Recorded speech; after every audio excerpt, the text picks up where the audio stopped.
So what do you think happens come 2023 when Donald Trump, not even 23, maybe this next year, towards the end of the year, Trump says, I am officially announcing I am running. Lord help us. Yeah, what you think these people are just going to be like, you know what? I've been my whole life. Let's say Donald Trump gets elected, 5 years ago, just about 5 years ago, and you've got someone who's 15 years old. And so they're growing up in the Trump era, hearing nothing in the press, but Trump is evil, he's a Nazi, he's a fascist, and must be stopped. A few years go by, and now they're 19, and they're like, I'm going to vote. A lot of young people. Now these people are being told, and as they're entering their early to mid-20s, Donald Trump is running again. This is it, the end of democracy, whatever. You not only have the entire faction of Antifa, who were college-age kids up to, adult men. The guy who attacked the ICE facility was in his 40s. Now you've got, with another 3 years, another set of teenagers who are 15, who are watching all this go down, and they're aging into the fray. More and more ideologues are being pulled in as we speak. And in 3 years, 15-year-olds will be 18. They will issue their votes. I think Trump's going to announce you're going to have 16, 17-year-olds hearing in the media screeching louder than you've ever seen, especially as the media is dying out. Their ratings are in the gutter. They're going to be like, we must embrace this more than we've ever embraced it. And they're going to get violent. Add this to the dismal economic outlook and more people becoming poorer and more people having no economic opportunities. It's only going to make the situation that much worse, not just with crime in big urban areas, but nationally, all throughout the United States. The Middle America has already been gutted by big pharma and the opioid epidemic. But I truly believe a lot of this is orchestrated. A lot of this is planned, whether it's done on purpose or whether it's incentivized by big money for pure profit reasons. I think it starts on the micro level on the internet with algorithms amplifying, escalating fights and drama. And I think that's how it started off. And I think it's slowly escalating into this huge snowball that some people are calling a civil war. Some people are calling this left-right divide and conquer scheme. I see this done deliberately. And as we fight each other, we never truly solve the problems that are really plaguing us. Just 2 points. Like first, I'll bet you a bottle of scotch that Donald Trump doesn't run again. If you want, we can talk. We can talk terms afterwards. We've talked to some former staffers who have said you probably got better information than me. I'm going just on my guess on Trump, but more here's the serious thing. I think we have seen the rebirth of fascism in America, like in America for the first time. If you go back and if you read what was happening in Europe in the 1920s, 1930s, fascism has finally arrived to the United States. It exists on both the right and the left. It's more ascendant right now, in my opinion, on the left, and it frightens me more, frankly. And so I think in the near term, it's going to be. The violence we're seeing is part of that. If you look, Orwell said the word fascism. He's like, it's useless because it's just a slur now. It doesn't. Right. We forgot what the word means. But if you look at what fascism really meant, for one, it meant this idea that we're all one. That the Italian word fasci means it's a bundle of rods, and that it's the opposite of liberalism, which just says, you can go your way, we're going to go our way. But when you look at its implementation, that the fascists were all about blurring the lines of public and private life. They wanted it. They didn't see a difference. If it didn't serve the public interest, they had no interest for private behavior that didn't serve it. That's the Democrats. So that's where we're arriving at that point, and it's kind of frightening.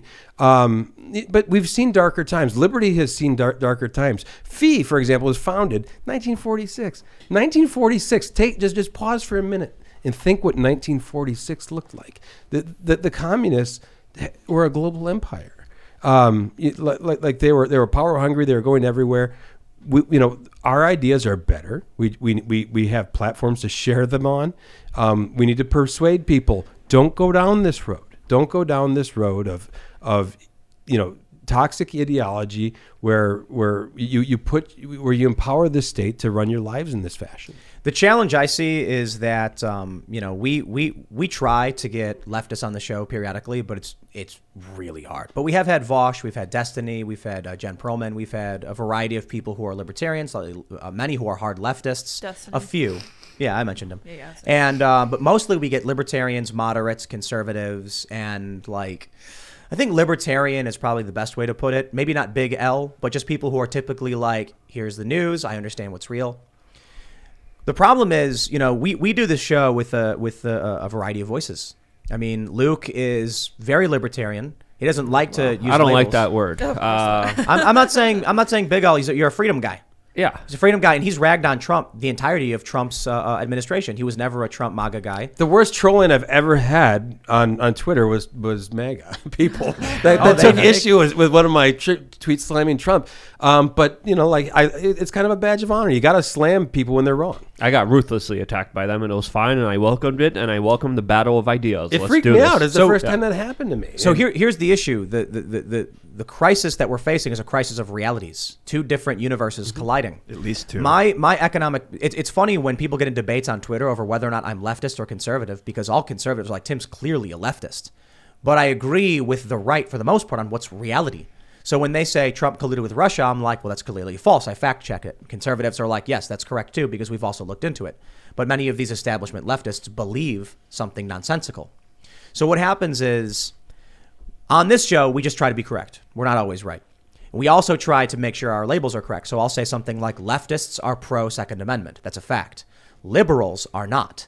But in a lot of times you hear the debate, it's broken down to the left hates guns and the right loves guns. I'm like, no, socialists love guns too. Karl Marx said, under no pretext, that famous quote.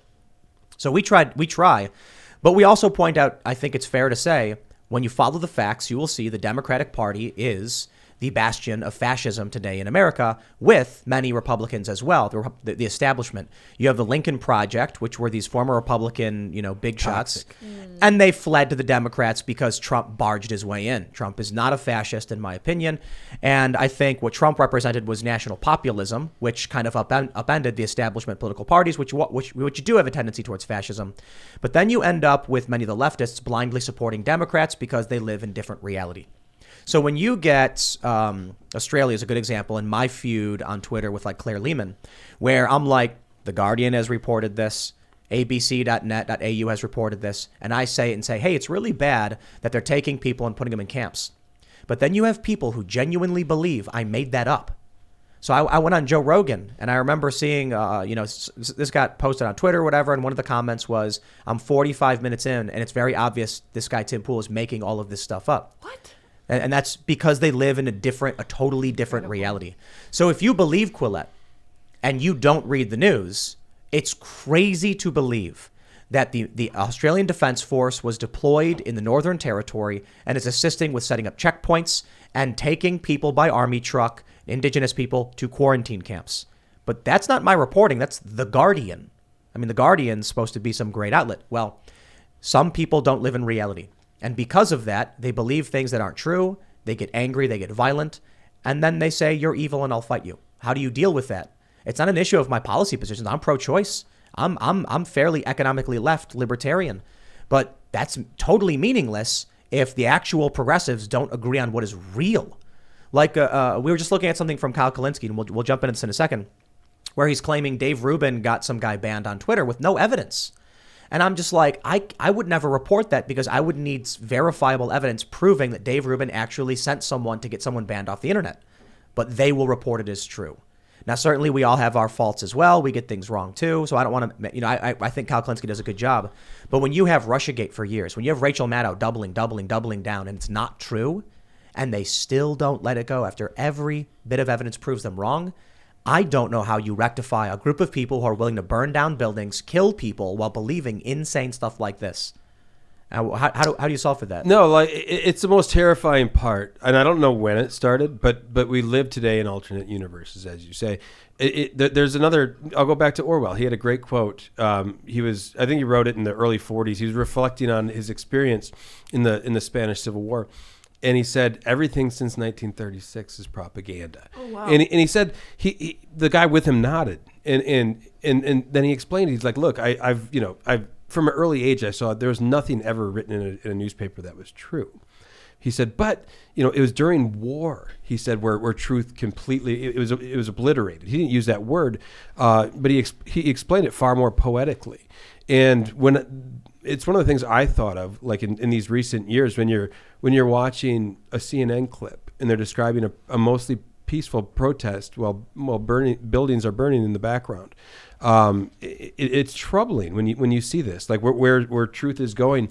Solzhenitsyn talked about the same thing. During war, truth dies. Again, I'm paraphrasing. But you mentioned this. I hadn't thought of this when you said we're already in a war. I never thought of it that way, but in maybe one sense we are.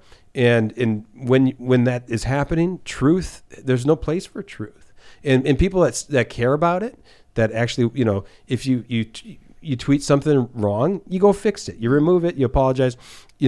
When we're in the business of reporting, you get things wrong and you try to, you correct it. If you do this long enough, you'll make those mistakes. What scares me is we kind of stopped doing that.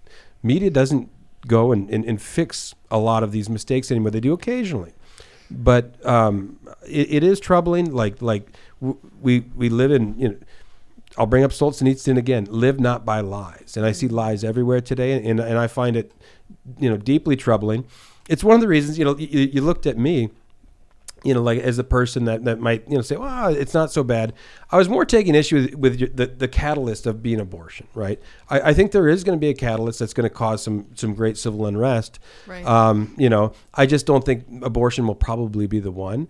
I'm not a prepper, but at the same time, I'm moving my family to a more safe area. Mm-hmm. I was really close to that violence in the Twin Cities last year. It was happening. I was up at 2 a.m. watching all these buildings burned. My family's sleeping next to me, and it was really troubling. The preppers are the new prophets in our modern society, and the conspiracy theorists are the ones who literally have been calling things as they are right now. It's absolutely incredible. They're troubling times, but we can get it fixed. We have the right idea. We got to repeal the Patriot Act. I think since September 11th, 2001, it's been a media manipulation frenzy, getting us into Iraq. I agree.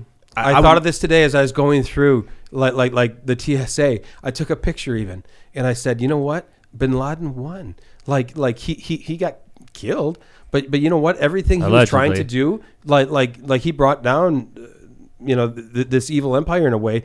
All the values we had kind of went out the window in 2000. Yeah, terrorism won. The U.S. allowed itself, whether intentionally or unintentionally, allowed itself to become like a semi-terror. It feels like I'm living in a sort of terror right now. Yeah. So get this. While you've been talking, I've been trying to pull up this image that shows the perfect example of the different realities, and I can't pull it up. So I do have some examples, but you can see this on my Instagram. Oh yeah. There's two TV screens. I believe it's at a gym. On the left, it says Sondland confirms quid pro quo. On the right, it says I want nothing. Sondland confirms Trump no quid pro quo. Nice. The reality is, and I wrote about this, was that the truth was there was no quid pro quo. That is not. So this is in reference to Trump, the impeachment, Ukraine trial. It was complete fabrication and lies from the establishment. And the leftists were in line with them, and they believed Trump did these things. And I think a lot of the democratic socialist types, like the actual core leftists, probably it goes over their head. But in this image, I can't even pull it up anymore. I basically say, Gordon Sondland said, I personally believe there was a quid pro quo, but Trump said there wasn't. Right. And my response is, okay, well, your opinion on what you think may have happened is not a fact relevant to the impeachment. The question is, what did Trump actually say? And Trump said, I want nothing, no quid pro quo, just, go and do this. And I can't pull it up. Sorry, this page is not available. I can show you this, however, a really good example. I wrote same screen, different movie. This is a reference to Scott Adams' quote about everyone's watching the same screen but seeing two different things. Right. On the left, you have Benny Johnson, who said, Ted Cruz nukes conspiracy theorist, DNC activist Chuck Todd. Chuck, Ukraine, was trying to get Hillary Clinton elected, which is what the media wanted. Ukraine meddling is inconvenient for your narrative. Dems have no evidence of a crime. Now you're working for Adam Schiff. On the right is John Harwood, a mainstream media reporter who said Ted Cruz disseminating propaganda fabricated by the Kremlin to weaken the U.S.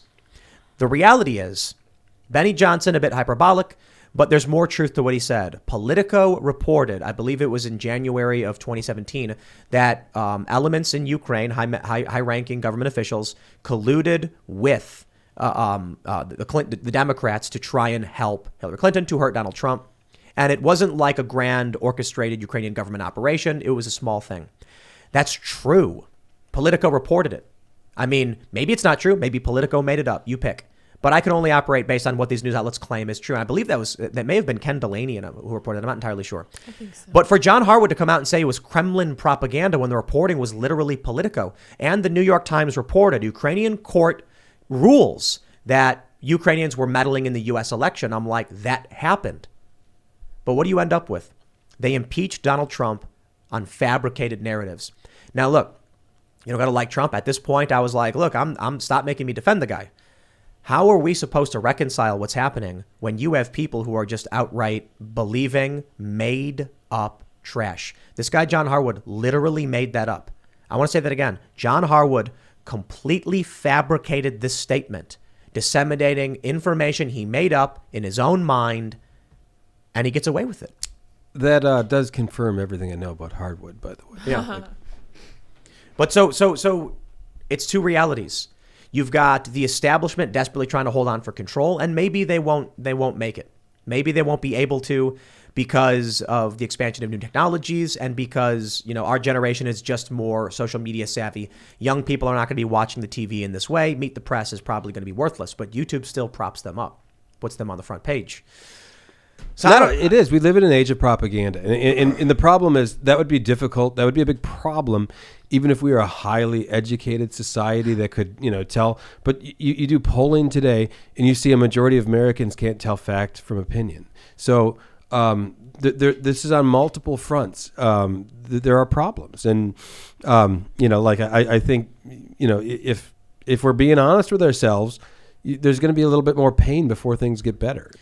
Yeah. I think one of the challenges is that, have you ever been to Northern Ireland? No.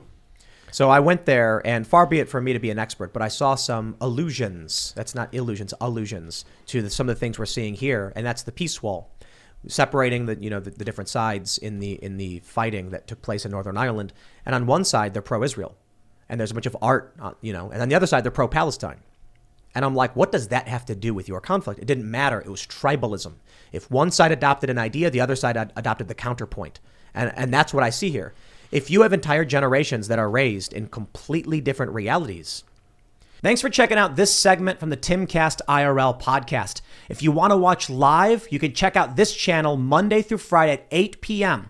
And don't forget to smash that like button, subscribe to this channel, and if you want more unfiltered and uncensored content with all of these guests, go to timcast.com and become a member. All of these guests you know and love in exclusive segments on our website where we are unrestricted in what we talk about, so you'll definitely not want to miss it. Thanks for hanging out. We'll see you all next time.